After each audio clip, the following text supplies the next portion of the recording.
is it that if it is too far away from what your actual style is, that maybe you're looking at the wrong client? 100%. Yeah, yeah, yeah. Okay, so this is when you have to be really honest with yourself on the type of client you want to work with. Hi, I'm Beth Beesky, the founder of More Time to Design and your host of the Design Dialogues podcast. I've been a designer for the last 12 years and I've run my own studio for 5, and I know how hard it is to run a successful business. You not only need to be great at designing, but you need to be great at all the other things as well. I created More Time to Design, a software platform to help designers run efficient studios, and I've created the Design Dialogue podcast to help us all learn together. Each week, we will meet professionals who are at the top of their game doing things that help us run our studios.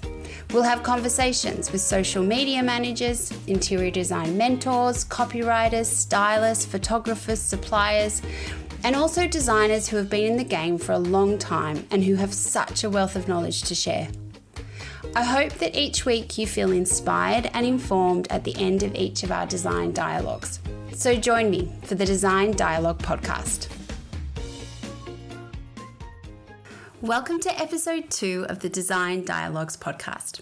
This week we are talking to Jane Mow, who is a personal brand stylist and style coach.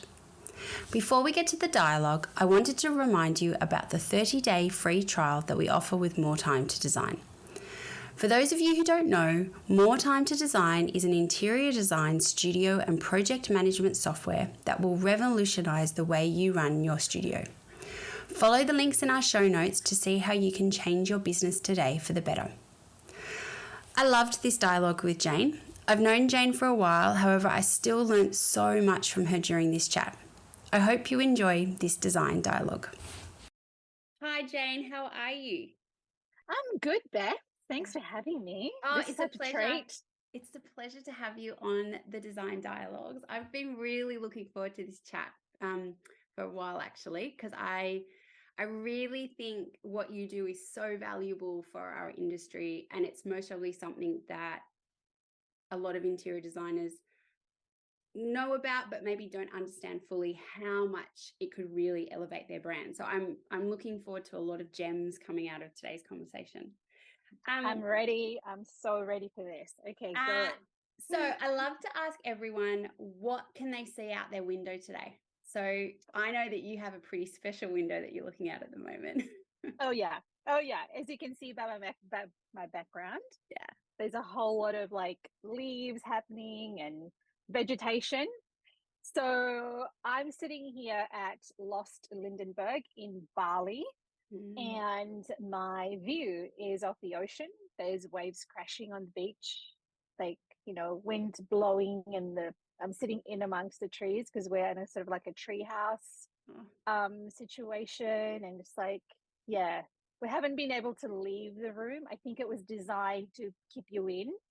We have a sneaky suspicion the Germans just designed it that way because you don't want to leave. Sounds like Yeah. heaven. Oh yeah, 100% heaven. So, I suppose to start, I'd love to hear about your business. So, some of you in the industry might know Jane from her days at CDK, and Jane answered many questions of mine about some random stone things. So, but you do something very, very different now, and I'd love to understand and know about how you got there.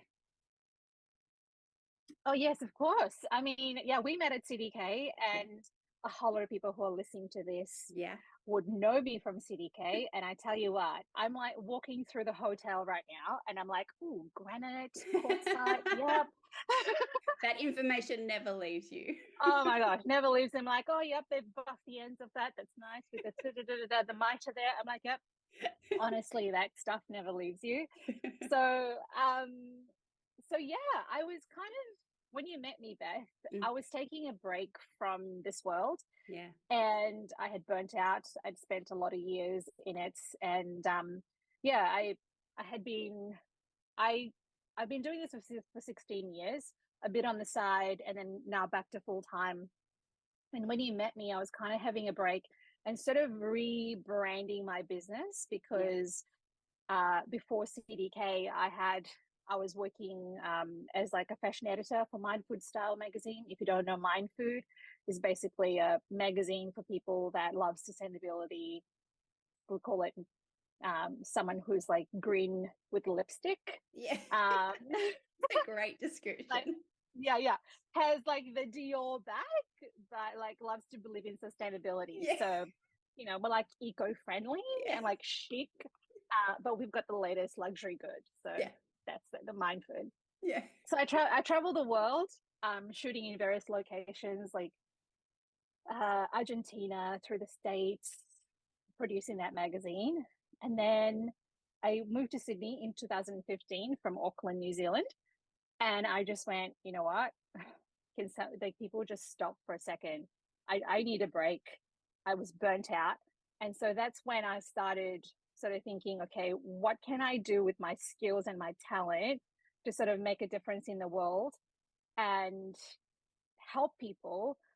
But yeah, I still use my skills, right? Yeah.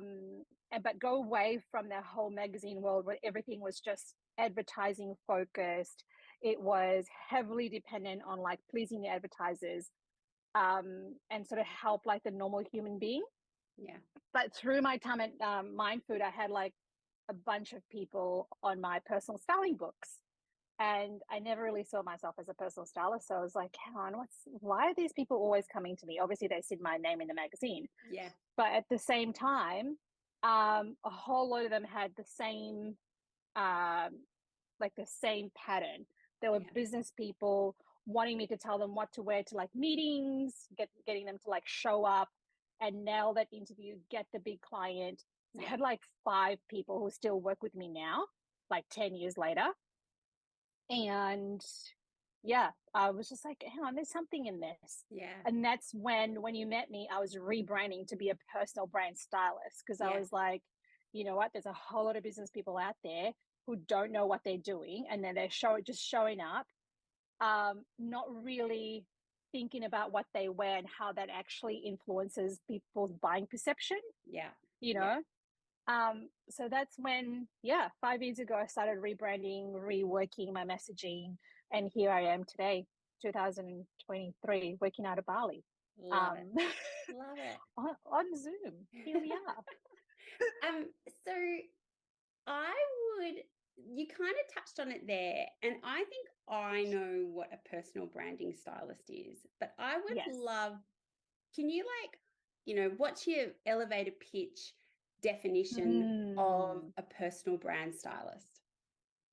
Okay, so for me, a personal brand stylist is someone that takes you as a business owner, you as the personal brand, because if you're someone who's showing up online, or even you are a brand, like there's no denying that what people see are what they are being influenced by, right? So that makes you a brand.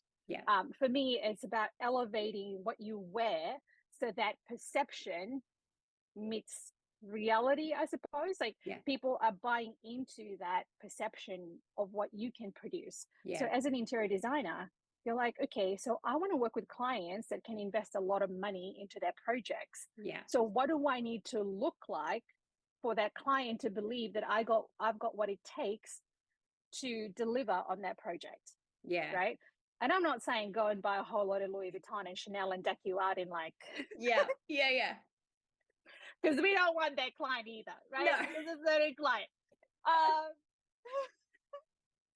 not saying that at all. I'm just saying it's like little tweaks where you think, okay, is my client, like I've worked with a whole lot of interior designers, and some are like, okay, my clients have like $7 million budget to work on a project up in the coast, and they're looking at eco-friendly, sustainable building materials. So when I walk into the room, I need to look like I know what I'm talking about, what the hell I'm talking about, and I need to look sharp. But there is a way you choose materials and like texture with what you wear and how you wear it that's communicating, yes, I can go out and pick you a amazing tile from yada yada yada, and it'll be eco-friendly and it look Yeah. amazing, Yeah. you know. Yeah. But a lot, yeah. So when I work with clients, I'm like, okay, so what are you wearing at the moment? They're like, wow, I rock up in like t-shirt and like a pair of jeans. I'm like, is that communicating that you can be trusted to go out there? Yeah. Yeah. And so that's Or really interesting. Like you use the word trust, because I think, as interior designers, when we're pitching to clients, we're selling a service and we're selling a transformation. And yes. there is a level of trust that comes into that, because the client has to trust you that you are going to take, this plot and make it Yeah. something really pretty or functional and all that kind of stuff. And so I find it really interesting that, that connection between trust and, yeah, like, as you said, like if someone's turning up in like a scruffy pair of sneakers and jeans and they want the client to pay, top dollar, there's this real misalignment kind of thing. And the client's not going to 100%. trust you. 100%. So if you think about it, these clients have been looking at Pinterest boards after Pinterest boards, flicking through their phone on Instagram, and they're looking at these amazing properties all around the world going, oh, I really love that interior with the beautiful space and the furniture and da. And you rock up looking like you don't belong in that space. They're like, Yeah. okay, different if you've won the client and they've worked with you on various projects, Yeah. right? That's when you can start being a little bit like, okay, I'll just show up a casual today as opposed to other days.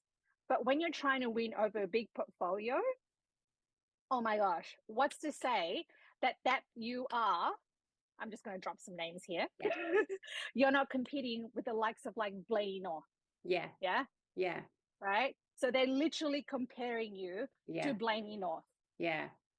Like, and people will say, well, they can choose Blaney North. I'm not Blaney North. Blah, blah. But it's not about choosing Blaney North. It's about them trusting that you can deliver. Yeah. That's it.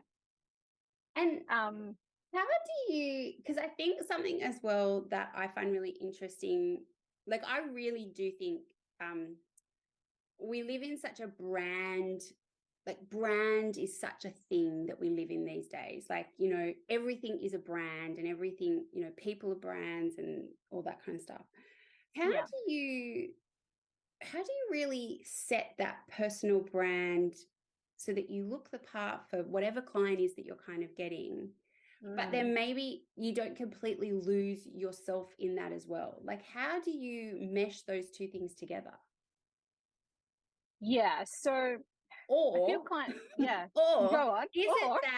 is it that if it is too far away from what your actual style is, that maybe you're looking at the wrong client? 100%. Yeah. Okay. So this is when you have to be really honest with yourself on the type of client you want to work with to fruition. So you got to be prepared that you can deal with the alpha client, or like the ones that are a little bit chill on like relaxed and like easygoing, or do you want the ones that are like, they want every finishing to be like the freaking crown like Crown Casino or whatever in Sydney. So you have to sit with yourself and go, who am I as a person? What do I like? And to be honest, I can't actually explain on a podcast what that means in terms of your clothing, because every person is different personality wise. But you should be able to bring that out in your clothing and still look polished, elevated, and be able to sit there in a meeting and be seen as the go-to expert in whatever space you're selling in. Now, I'm going to say that the person that's selling, that's doing renovations at like $200,000 home is going to look very different to a person that's doing a $7 million, $20 million project. Yeah. Wouldn't you say? Yeah, definitely. Yeah. So just, like look at what market are you playing with, and what are they used to surrounding themselves with? Because the people that are hanging out in that market with the $20 million homes or 7, they're used to a very certain level Yeah. or certain aesthetic that they surround themselves with. Yeah. Yeah. So it's about then going, okay, how do I align myself personality wise, not lose myself, align myself and still retain a part of me while I work with these clients? Because at the end of the day, you've got to be the person wearing those clothes and you don't want it to feel like a costume. Yes. There's a fine line between wearing clothes that will attract the client and not, make you feel like you're wearing a costume. It still has to be you. Yeah. That's really interesting. Like, and I love the way, like, I know that I have a couple of things that if I'm feeling crappy, I know that and I've got like a big day of meetings or stuff and I really need to kind of, amp myself up for them. I know if I put that outfit on, I'm good. It's like that superpower that clothes give you kind of thing, that it's like a little bit of an armor.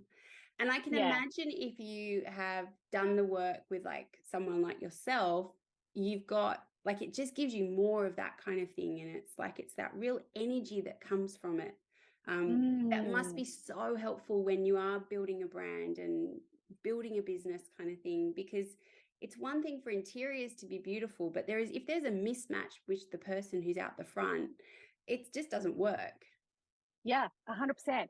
And something that just came to me then, it's aligning how you look with the interiors that you produce. Yes.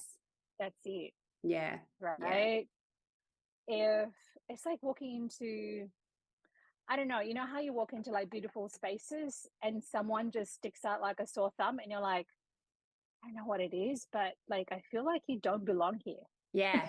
Yeah, totally. Like, you might be a really nice person. I'm like, there's something a bit off. Right. Like, not quite right. I love it. Know. I love it. Yeah, I love that. I love that. And so I feel like this list could be so long, and I'm sure I've committed half of it. But what are some of the common mistakes you see people making when I feel like as a business owner, you kind of go from a stage of, okay, I've got to work on the business and I've got to do all those systems, like I've got to get all the stuff going. And then kind of you're a bit further down the business path and you go, okay, like I need to kind of elevate my whole offering and from social media and website and all that kind of stuff. And I imagine that is most probably the time when people start to go, okay, like I also need to elevate my presentation. What are some of the common mistakes you see people making when they are starting to enter this awareness of personal branding? Well, it's funny. I teach this in my group program as well. It's not starting from the very like sort of step one, which is knowing your ideal client. Yeah. Like really digging deep and going, okay, how many clients have I had over the last like 12 months or even like the space of 2 years? What's the common thread and who do I want to work with? And then going, is that my ideal client? And how do I fit in with that ideal client? And how do I attract more of those? I think it's almost like a disconnect from their business. They think that their clothing is not connected to their business, because when you think interior, you think tiles and you think wallpaper and all that stuff. Like, but you are the business. Yeah. So why don't you start at ground zero going, okay, who are my clients? What is it that make me and them kind of gel? Yeah. And how can I elevate myself so I can attract more of those? And so many times when they come to me, and I ask their question, it's almost like a, huh? What has that got to do with anything? Yeah. And like, well, you're in amongst the spaces and their habitat. Yeah. Their habitat, not yours. Yeah. We need to. Yeah. So it's kind of like the clothes are almost the last part of the puzzle. Like, there's, you really need that whole picture of who are you pitching to and what is your business and who is your ideal client. And I mean, they Yeah. are all the same questions that if you've done a marketing course or if you've done any kind of business strategy course, they are the same questions you're getting asked. 100%. 100%. Okay, so get this. When I was at CDK, Yeah. right, the way I was dressed was targeted towards the person that I was working with in Mossman, Dover Heights, Yeah. Bellevue Hill. I wanted all those projects. Of course, I showed up looking like that. Yeah.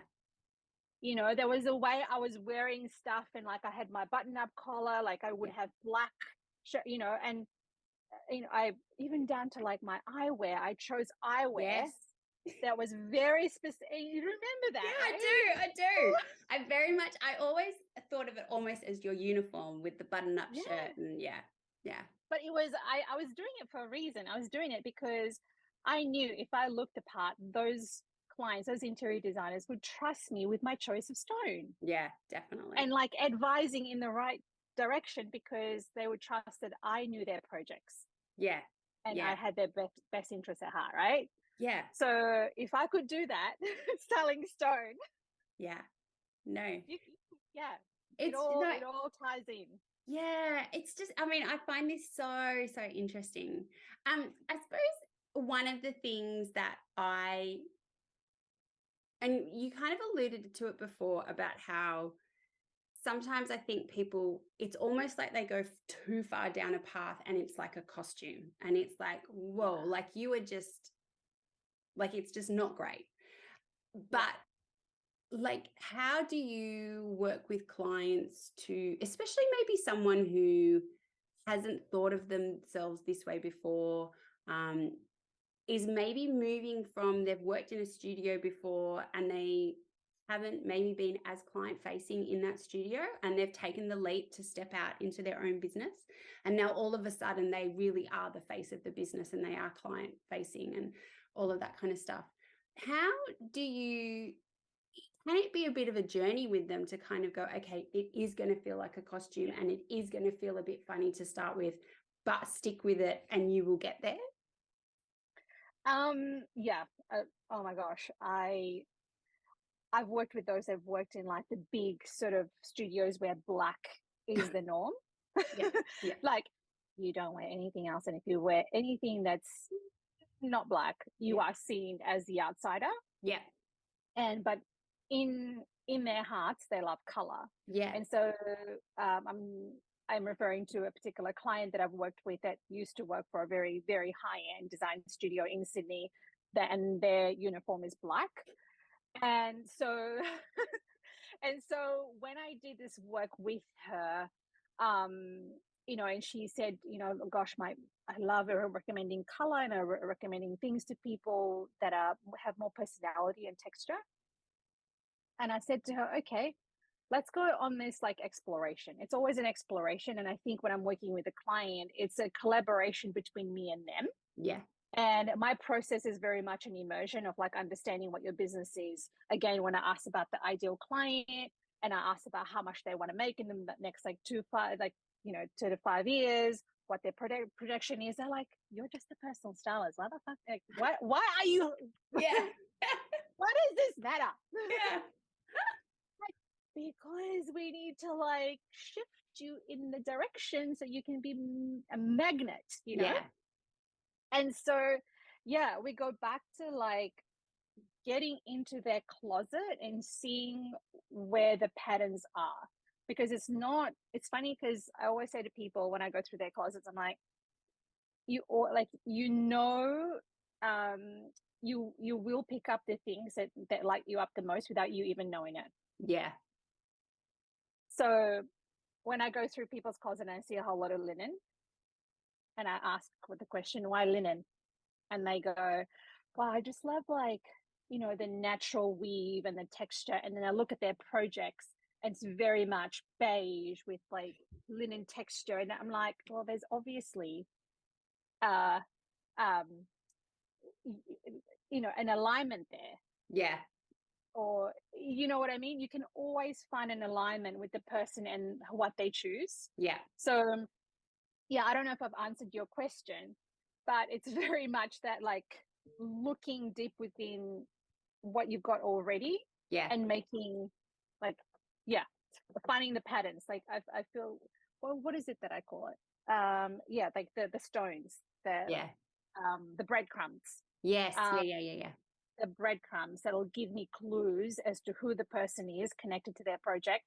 Um, it's funny that you're asking me this question because this week, segue, I really had this like over the past like week, sort of been thinking about why I don't take people's personal shopping as such. Yeah. So as a personal shopper, you meet up with someone at the mall Yeah. and you tell them what you want and they take you to the shop and that's it. Whereas I'm very much a person that goes, hang on a minute, let's like dig through this shit. Yeah. Yeah. Let's like get in there, get Yeah. our hands dirty, figure you out. And the shopping bit is like 4 steps after or 5 steps after. Because if we don't start with the ideal client, where you want to be, why the hell are we going shopping? We're shopping Yeah. blind. Yeah. And I suppose as well, though, that so much gives the person, though, the tools to build on those pieces Understand. themselves. Like, it's not like they're kind of going to the shops and if you're not there holding their hand and they're kind of like deer in Yes. headlights, like, oh my God, like I'm describing myself here. Yeah. But if you have given them the tools and they really understand why you are making the selections you're making, then they're going to be so much more confident to do that when they're on their own.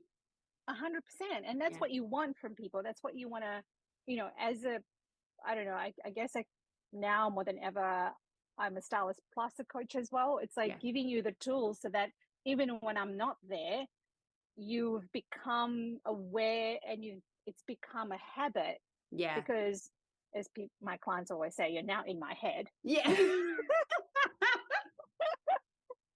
Because I've said ideal client a million times. Yeah. And it becomes like oh shit, yes, I've got to think about that. Yep. So yeah, it's funny that you've asked me this question because the last week I'm like, why is it that I've never sold that package? Yeah. Oh, that's right, because I don't attract the client that just wants a wishy-washy surface levels like approach. Like no, I don't do that. And I have no inclination of like wasting your time, wasting time and wasting your money. Yeah. So yeah.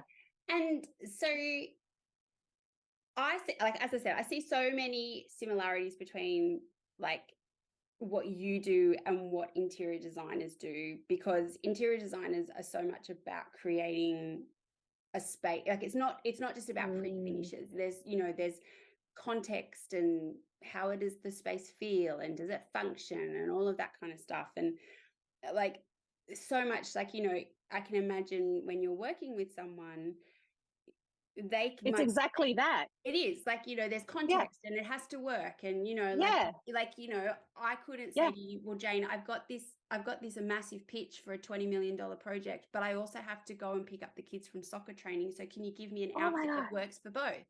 We're definitely putting you in amazing, like super chic, like trainers that look $1 million, but don't cost you $1 million. And so the thing that I suppose, like, when, like, one thing that you kind of get clients that come in and they're like, oh, we want this thing that we've seen in a magazine, and it's like, okay, well, that's not really going to work, but it's on trend and they really want it. How do you work with clients who like, that those on trend pieces kind of thing that it might be like how do you tailor that all in, like, or not tailor, like weave that into the story so that you do you do feel like you're on trend as well as being on brand, which I suppose are two different things. Yeah, interesting question.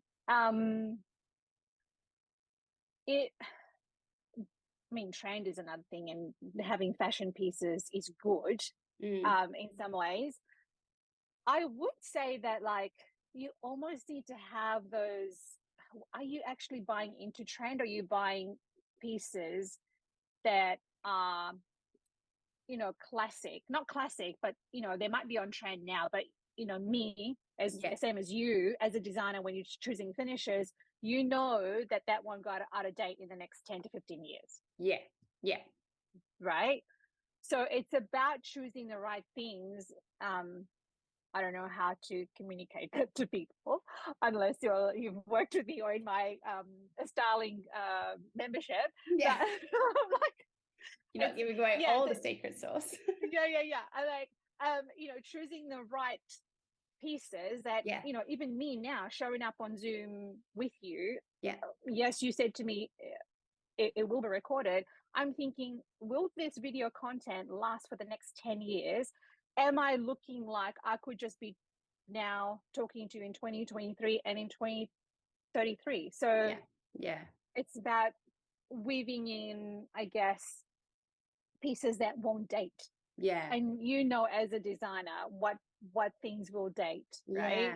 Yeah. You've seen it. Yeah. Definitely. And it's something that I guess when you work with the stylist, it's either they have the eye for it or they don't. Same as an interior designer. Yeah. I mean, I've worked with interior designers that don't have the eye for it and the ones that do. Yeah. And I can tell you now, there's a major difference. Yeah. Oh my goodness, I'm sure you've seen it all. And I suppose one thing that, because I think, as I said at the start, like I think a lot of interior designers, they will be aware of personal brand stylists, or they might not, but they will be aware of like a stylist that you might get in for a photographer kind of thing and all that kind of stuff. What is the process that you take people through when you're working with them? Like, obviously we've talked about that, you've got to get those foundations right. But what is the process? Like, is it a year-long process? Is it a quick, short, sharp thing? Like, how do people, what is the journey you take people on? Gosh, I hate that word, but it works. Yeah, the journey. It really depends where you're at. Like, I've got clients that are, the interior designers that want like a quick fix. Yeah. Let's do this, fix my wardrobe. I need to show up in front of the client.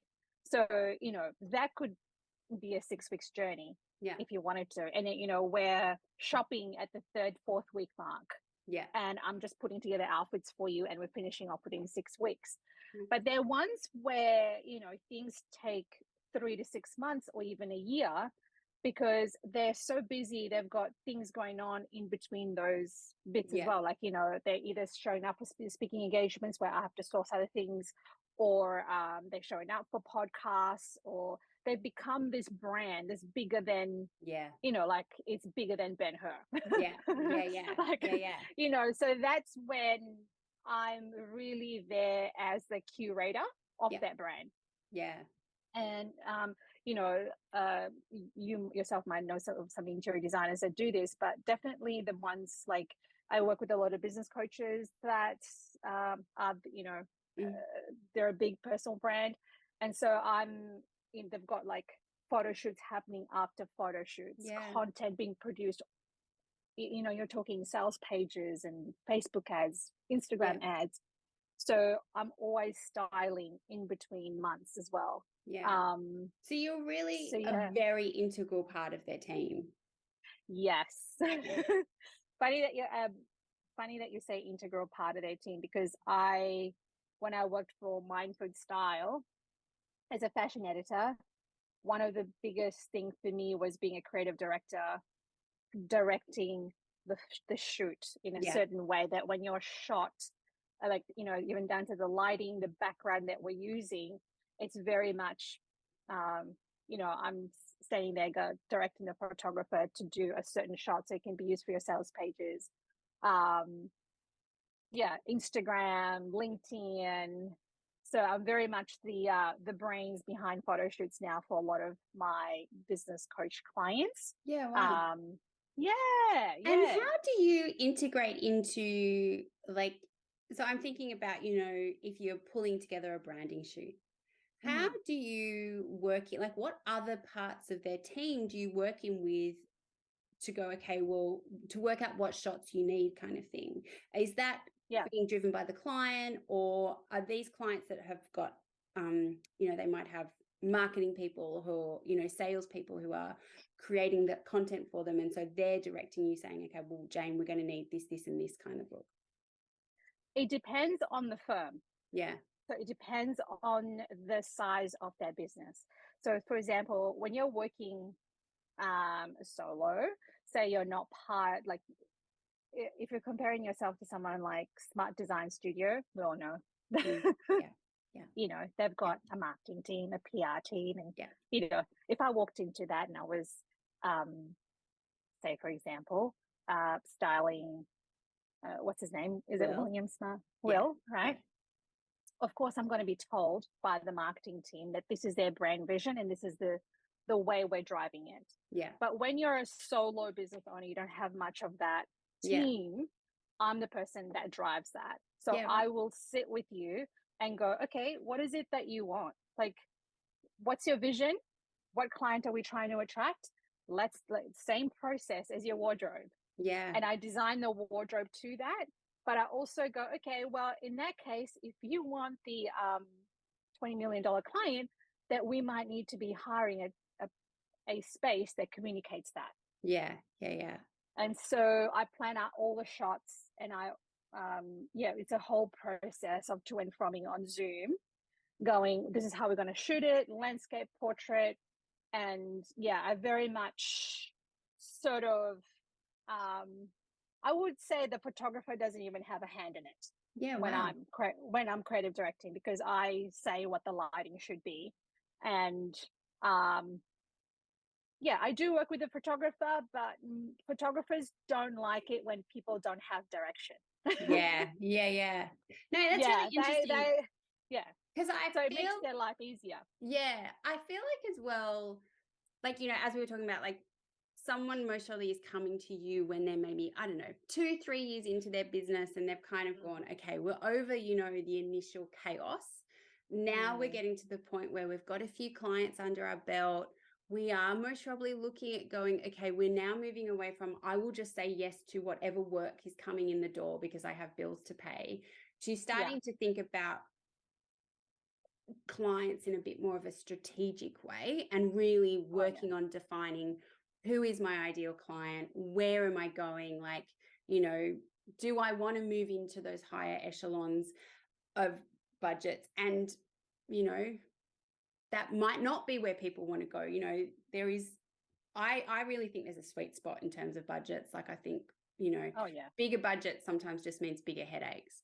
But I suppose that's a really lovely service that you bring, because as you said, like someone who's working on their own, they don't have a PR and marketing team to help them do all of this kind of stuff. So to have someone on their side, and I think quite often people go, okay, I'll book a branding shoot, and you turn up and you're like, okay, well, I'll stand here and I'll stand here. And I'll do a flat lay and I'll like have my laptop kind of thing. And, you know, they all look the same, but there's not a lot of personality coming through in those shots kind of thing, because, you know, 8 other interior designers have done the same branding shoot kind of that day. And so it's a really lovely service that you offer in that kind of helping smaller interior designers, well, not just interior designers, but smaller people access those services that kind of sometimes feel so unattainable to people on their own. 100%. And it takes a certain eye to do that. It's funny that you said people don't think about it, because a lot of people don't. And then I've had so many people approach me after the fact. Oh, yeah. You know? But I also don't think, unless you've done a branding shoot, you don't know what you don't know. You don't know what you don't know. And I think the first time you do a branding shoot, you usually walk away going, oh God, let's do that differently next time. You learn your lesson and you're like, okay, I should have been more prepared. Yeah. Because the thing is, people mistake the photographer for what the photographer does. The photographer is there to take the photo. Yes. They're not your creative director. Yeah. They're not your marketing team and your branding team. Yes. They couldn't care less if you wanted a $20 million client. Nah. That's not their job. No.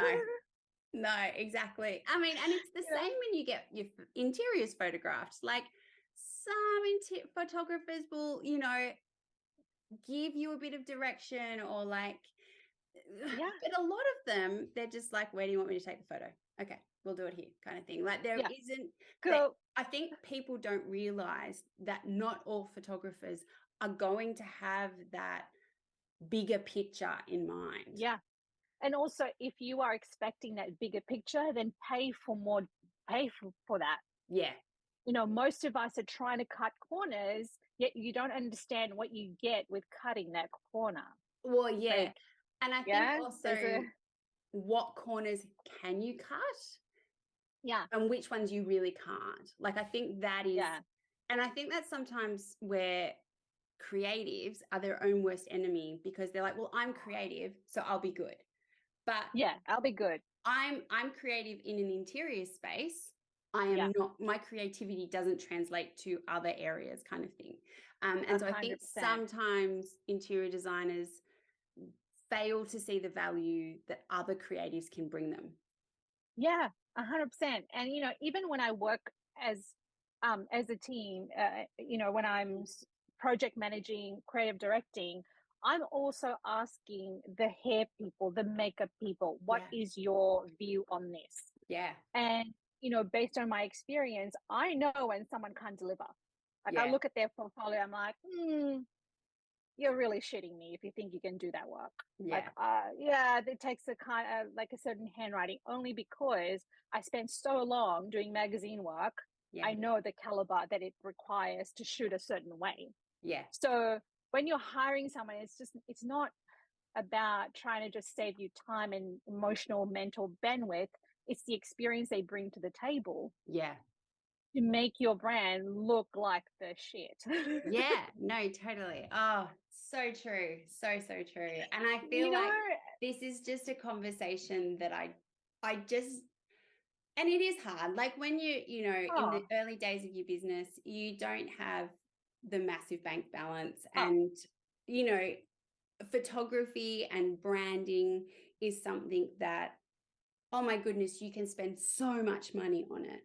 Um, yeah, but I think if you have a really great team that knows what they're doing, and yes, yeah. they are going to cost you more, but the gain and the what your end product is just so much more. Like you can't really measure. Oh my gosh. I had a student in my MYS style program because we do an 8-week stint. And she is an accountant. She owns an accounting firm down in Adelaide. Yeah, And they booked a whole team, like their whole team was taken out of work to do their branding shoot at this amazing location.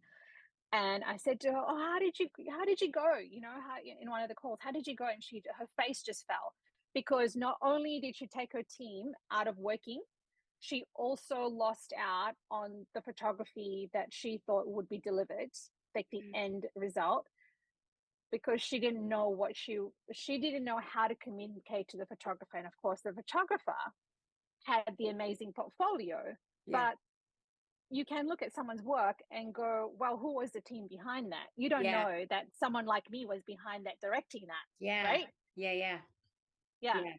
So as she said to me, look, absolute thousands down the drain. I'm not doing that again. And I Ah, went, you're hit with like a $10,000-$15,000 yeah, mistake.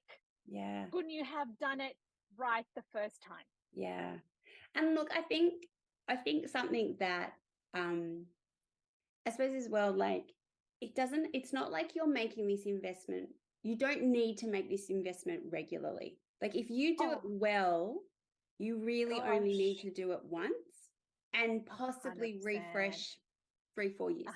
a But you a do, it's hundred percent. not a regular occurrence kind of Yeah, thing. exactly. And I need you to think about this as like your billboard ad.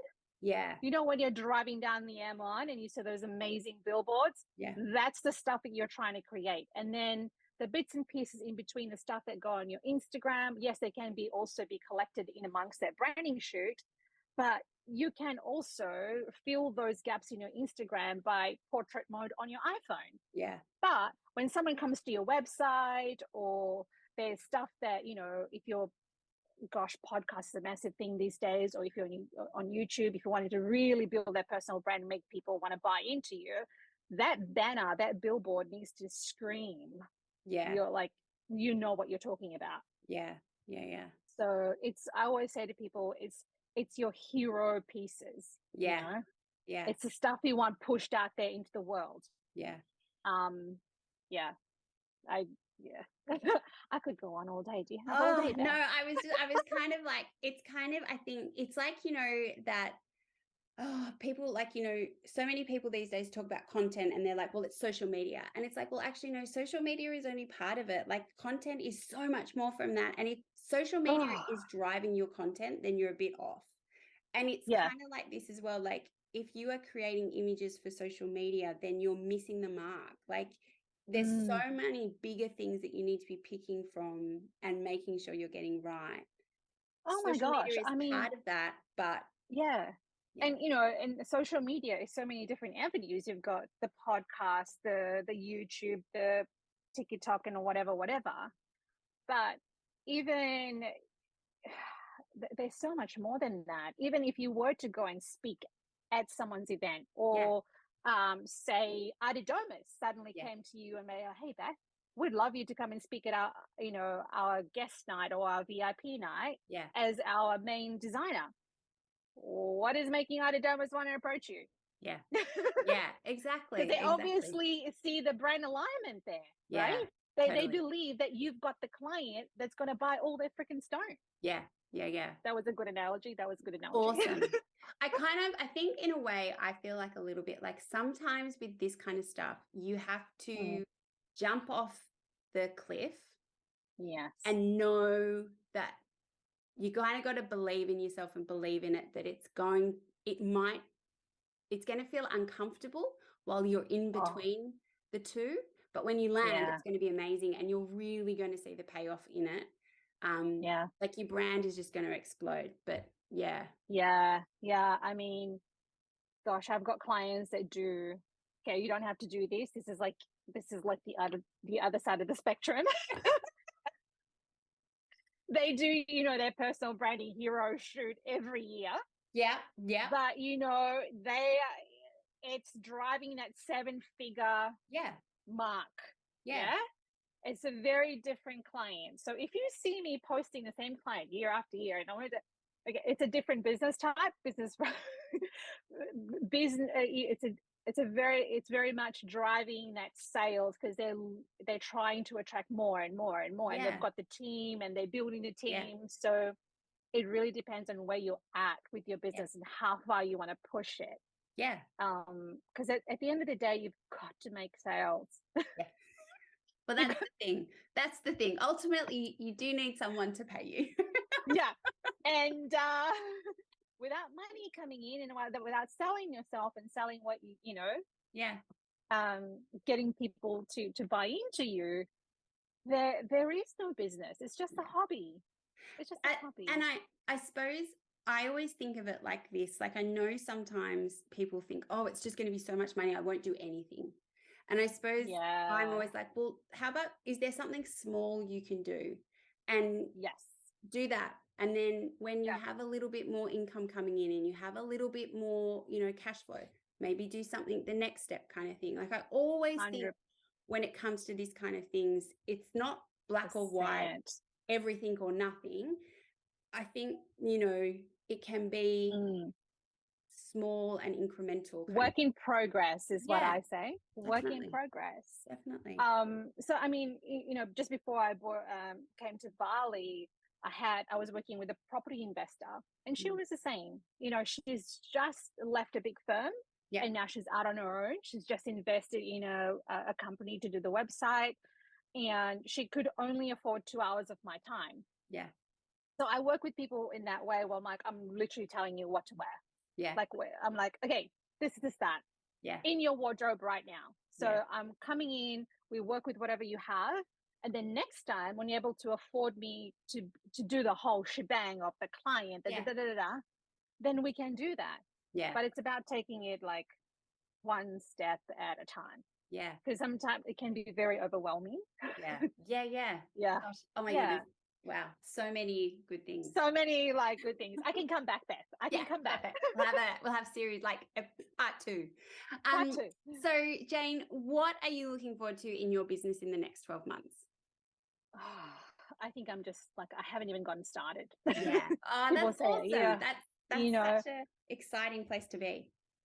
oh my gosh, I thought that I was really niching when I started to call myself personal brand stylist. When my social media Yeah. strategist and I sat down and we're like, what is it that we're really communicating? Who is it that want to work with? Yeah. And when I said, I was like, you know what, I couldn't care less if it didn't have a business. Yeah. Because for me, it's about driving sales. Yeah. You know me from CDK. Yeah. I Yeah. love selling. I love selling. Yeah. So if I'm not driving sales for you, if I'm not driving that, you know, what is it called, the goalpost for you, Yeah. then it doesn't give me any fulfillment. Yeah.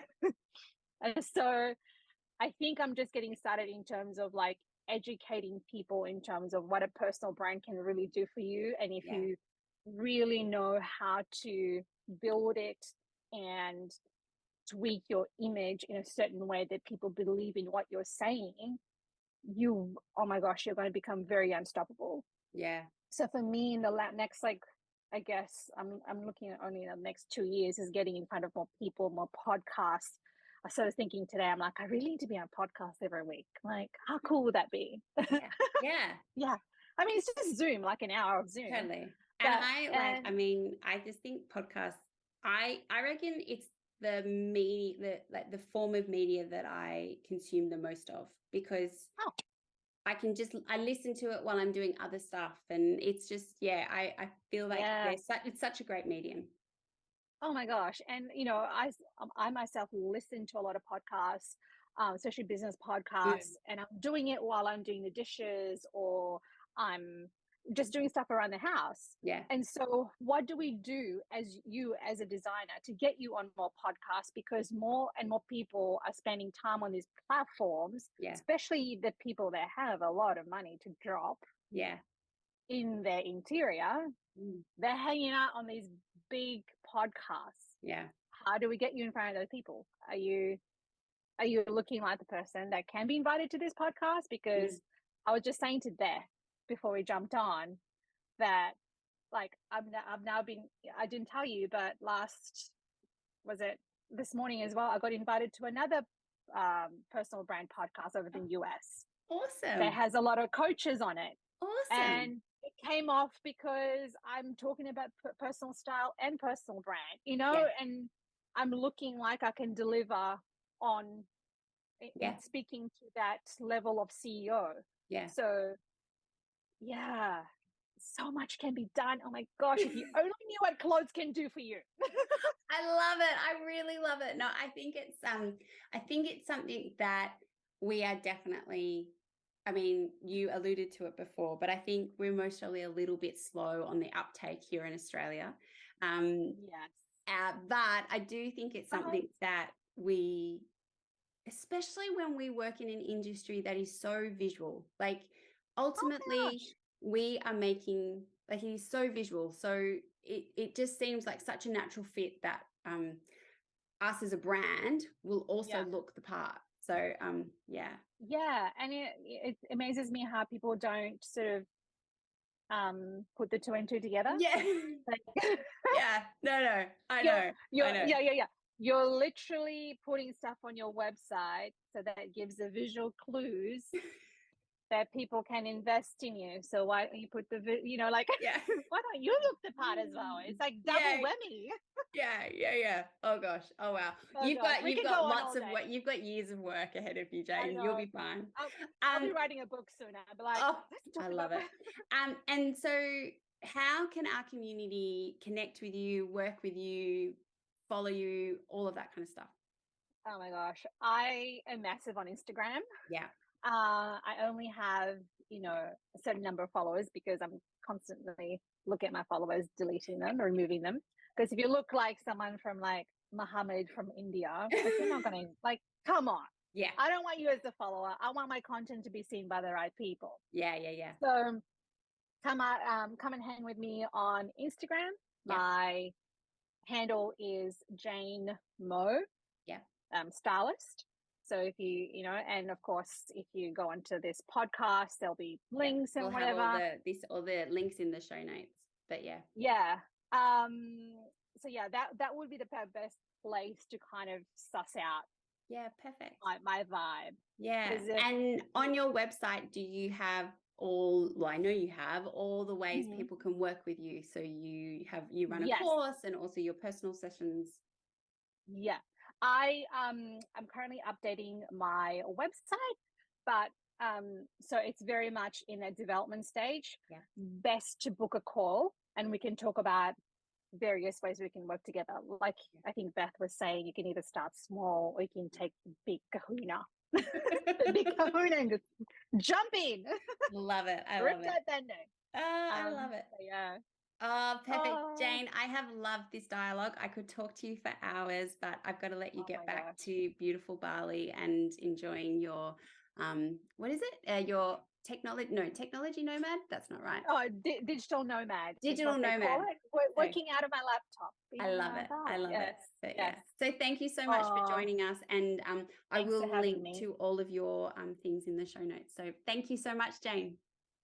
Thank you, Beth. Thank you. Wow, what a great chat with Jane. I have come away with so many notes from that. I hope you found it as interesting and inspiring and educational as I did.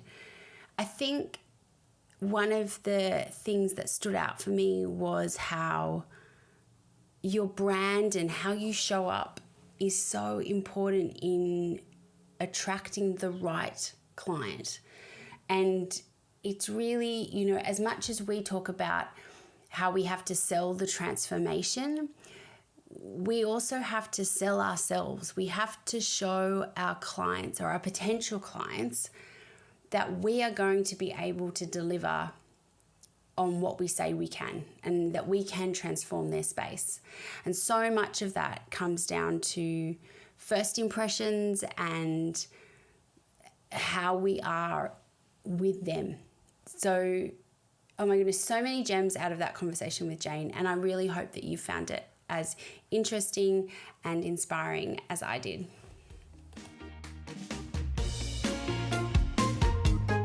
Thank you for listening to this design dialogue. I hope you have found it full of inspiration and helpful information to take into your design studio. To organise your day, your desk and your studio, make sure to sign up for your free 30-day trial of More Time to Design to see how it can transform your business. Follow the links in our show notes. If you would like to get in touch, please reach out on email at beth@moretimetodesign.com or on Instagram at more_time_to_design. I would also love it if you could rate and review this podcast, which help others find it. Follow the link in our show notes. Have a great week, and I will see you for our next design dialogue.